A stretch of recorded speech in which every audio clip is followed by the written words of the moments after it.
Hello welcome dear student, कैसे हो सब लोग? अच्छे हो? मैं आशा करता हूँ कि आप सब लोग अच्छे होंगे और अपनी पढ़ाई को भी निरंतर जारी रख रहे होंगे। आज की क्लास कक्षा 8 के लिए महत्वपूर्ण रहेगी, जिसमें हम कक्षा 8 की प्रश्नावली 9.1 को हल कराएंगे। पिछली क्लास में हमने 6 सवाल को हल करवाया था और आज की क्लास में हम पीछे बचे कुछ सवालों को हल कराएंगे। तो चलिए दोस्तों, प्रश्नावली की शुरुआत करते हैं और इसी तरह अपनी क्लास से जुड़े रहना। तो चलिए दोस्तों, प्रश्नावली की शुरुआत करते हैं।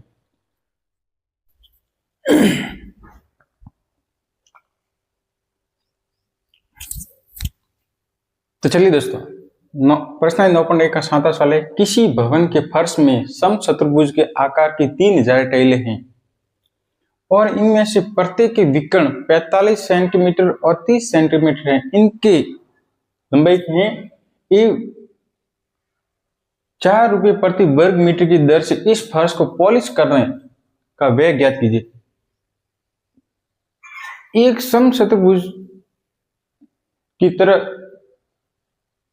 के आकार का भवन है, उसमें उसके विकर्ण दिए 45 सेंटीमीटर 30 सेंटीमीटर हैं।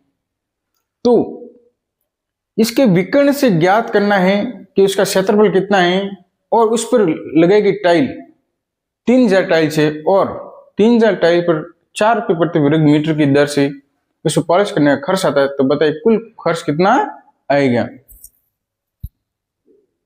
तो चलिए इसको लिख लेते हैं। अपने पिछला सवाल किया था कि जिसका अगर विकर्ण दिया गया है तो उसका सूत्र मैंने बताया था, समचतुर्भुज बराबर 1/2 into d1 into d2। d1 क्या है? पहला विकर्ण, और d2 क्या है? दूसरा विकर्ण। तो लिख लीजिए यहाँ पर।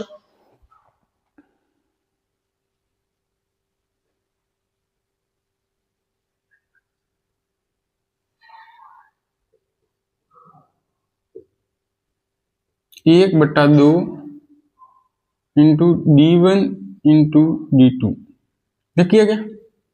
1/2। d1 क्या है? 45 सेंटीमीटर है। दूसरा क्या है? 30 सेंटीमीटर है। अब देखो, दो को इससे काट दो, 15 बचेगा। 15 आया तो पीछे क्या बचा?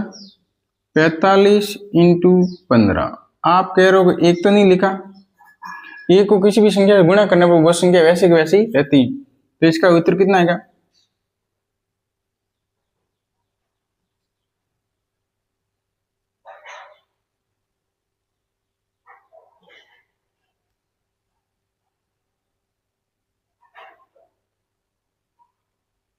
सड़सठ। कितना आया? Centimetre square. तो इसका उत्तर कितना आया? 675 सेंटीमीटर स्क्वायर आया। और इसने दिया क्या गया है? ₹4 प्रति वर्ग मीटर, लेकिन मेरा उत्तर कितना आ रहा है? सेंटीमीटर आ रहा है। अब सेंटीमीटर को मीटर में बदलने पड़ेगा, क्योंकि इसने बोला है ₹4 प्रति वर्ग मीटर की दर से वो इसका मूल्य दे रहा है। तो यहां लिख लीजिए, 675। ये सेंटीमीटर को मीटर में बदलने के लिए 100, अब आगे मीटर इसको, तो 100 को 100 से गुणा कीजिए। अब इसको भाग दीजिए, कितना आ रहा है? 1 2 3 6, तो 0.0675 मीटर स्क्वायर। ये दो बार क्या लगा, क्योंकि सेंटीमीटर मीटर में बदलेंगे 100 से भाग देते, लेकिन ये मीटर स्क्वायर तो 100 से और गुणा, 100 से और भाग दे दिया। अब ठीक है, अब यहाँ कर लेते थोड़ा सा, ये और बॉक्स में डाल दो। ध्यान से देखना, जब ये सूत्र याद होगा तभी ये सवाल आपको याद होगा। अब आपको क्या करना है? तो कुल मिलाकर इसका क्षेत्रफल कितना निकला?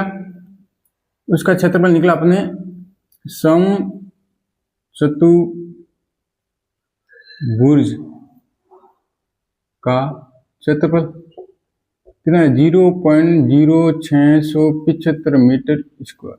ये आपका फाइनल उत्तर है, क्योंकि ये अपन को रखना है। अब 3000 टाइल है, कितनी टाइल है? 3000 टाइल, तो इसका क्षेत्रफल निकाल देते। तो एक क्षेत्रफल निकला, 3000 टाइल है। और 3000 टाइलों का क्षेत्रफल कितना होता है? तो 3000 टाइल का क्षेत्रफल, ठीक है। तो 0.675 को गुणा करो 3000 से, 3000 से करेंगे तो कितना आएगा?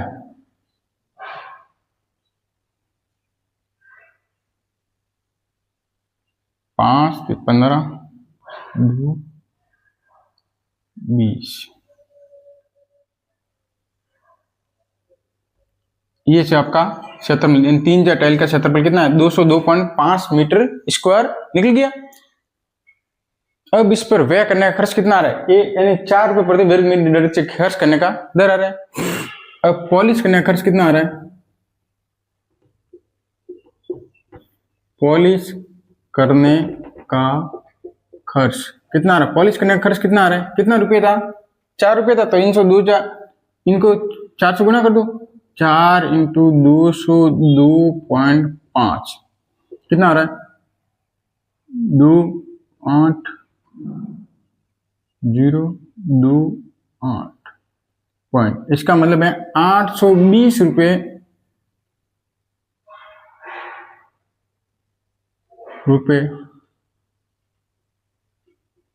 खर्च आ रहा है।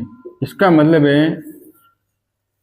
एक टाइल 3 टाइल है और 45 इंटू 30 मीटर के विकर्ण है और 4 रुपये प्रति वर्ग मीटर की दर से खर्च आ रहा है। तो इसका कुल खर्चा कितना है? 820 रुपये खर्च आ रहा है। तो ये आपका फाइनल उत्तर है। एक बार इसको नोट डाउन कीजिए नोटबुक में, फिर अगला सवाल हल करते हैं।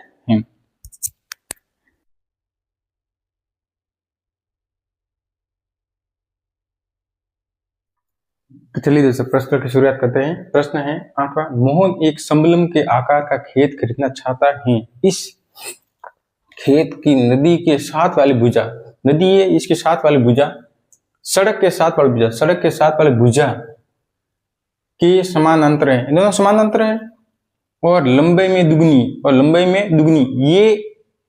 ये छोटी होगी तो ये बड़ी, ये 1 मीटर होगी तो ये होगी 2 मीटर।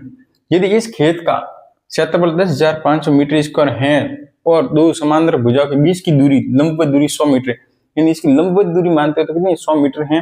तो नदी के साथ वाली भुजा की लंबाई ज्ञात कीजिए। तो इस भुजा की लंबाई ज्ञात करनी है। तो चलिए इसको हल करते एक बार। तो पहले मान लेते हैं, माना सड़क वाली भुजा की लंबाई, माना सड़क वाली भुजा की लंबाई कितनी है? सड़क वाली भुजा की लंबाई मान लेते अपन b मान लेते हैं। ये इसकी क्या होगी? दुगनी होगी। फिर माना नदी वाली भुजा की लंबाई कितनी है? क्या बोला है? इस वाली भुजा से ये वाली भुजा क्या दुगनी है। क्या माने इसमें बोला है? खेत की नदी के साथ वाली भुजा सड़क के साथ वाली भुजा के समानांतर है और लंबाई में दुगनी है। समानांतर है लेकिन लंबाई में क्या दुगनी है? दुगनी ए बी होगी तो इसकी दुगनी होगी 2b होगी। ये इसकी दुगनी होगी तो इसकी दुगनी होगी। दुगनी, यहां दुगनी लिख लेते हैं। ठीक है, किसकी दुगनी? इसकी दुगनी। ठीक है, ये लिख दिया आपने। इसका नामकरण कर लेते हैं, ए बी सी और डी। ठीक है, ये आपने लिख लिया। अब लिखना है क्षेत्रफल निकाल दो। तो सम चतुर्भुज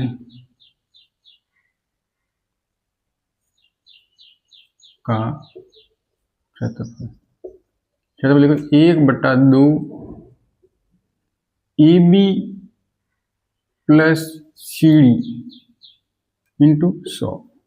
यह सूत्र आपको याद होना चाहिए। ठीक है, अब आपको 1/2 ये भी कितनी अपनी, ये भुजा कितनी ली थी अपने? बी ली थी, तो यहाँ लिख लो बी। और ये भुजा कितनी लिखी अपने? 2b ली थी, तो 2b लिख लो। और 100 लिख लिया। अब कर लो एक, इसको इससे काट दो पहले तो 50। अब ये 2 और 3 कितने? 3b इंटू 50, तो कितने? 1 चौक 50b। ठीक है, अब इसका क्षेत्रफल भी इसने बोला था 10,500 मीटर है, तो 10,500 मीटर।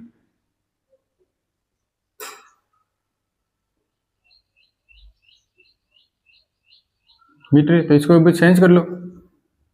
तो b बराबर 10,500 बट्टा 150 50 लिख लिया आपने। देखो देखिए 500 मीटर इसका क्षेत्र मिलेगा, बाद में अब यहाँ कर दो हल।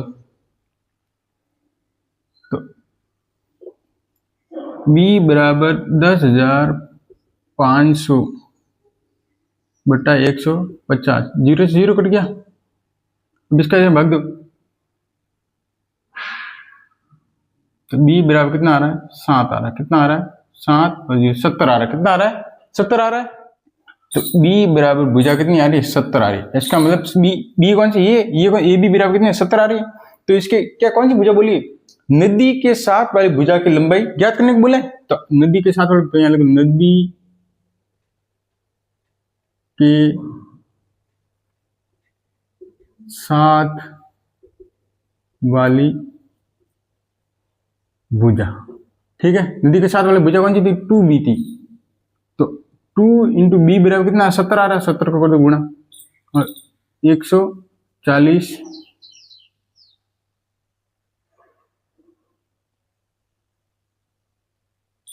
मीटर आ, 140 मीटर आ, ठीक है।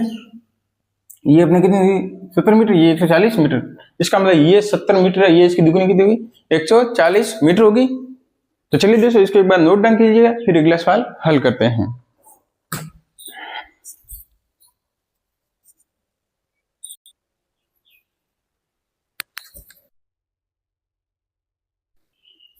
तो चलिए दोस्तों आज की क्लास में हमने 2 सवाल को हल कर लिया है, और अगली क्लास में जल्द मिलते हैं कुछ बाकी बचे हुए प्रश्नों के साथ। तब तक के लिए धन्यवाद दोस्तों। अपनी क्लास को लाइक करना और अपने चैनल को भी सब्सक्राइब करना, और अपने दोस्तों को ये क्लास शेयर करना, जिससे कि गणित विषय को मजबूत बनाने में अपने दोस्तों को भी फायदा मिल सके।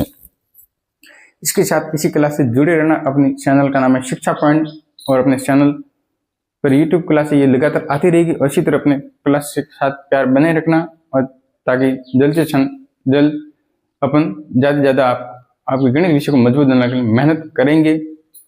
और जब मैं पढ़ाऊँ अपने गणित विषय को साथ में रखिएगा, और नोटबुक भी साथ में रखिएगा, जिससे कि मैं जो पढ़ाऊँ आपको समझ में आ जाए, और नोट डाउन तुरंत का तुरंत कर लीजिए। और पढ़ने के बाद, क्लास पूरी होने के बाद उस दी पढ़ाई हुए सवालों को अपने खुद से हल करने की कोशिश करना, तभी समझ में आएगा। नहीं समझ में आए तो वीडियो को 1-2 बार रिपीट करना और बार बार देखना, जिससे कि समझ में आ जाए। तो धन्यवाद दोस्तों एक बार फिर से। तो मिलते हैं अगली क्लास को लेकर आते जल्द ही।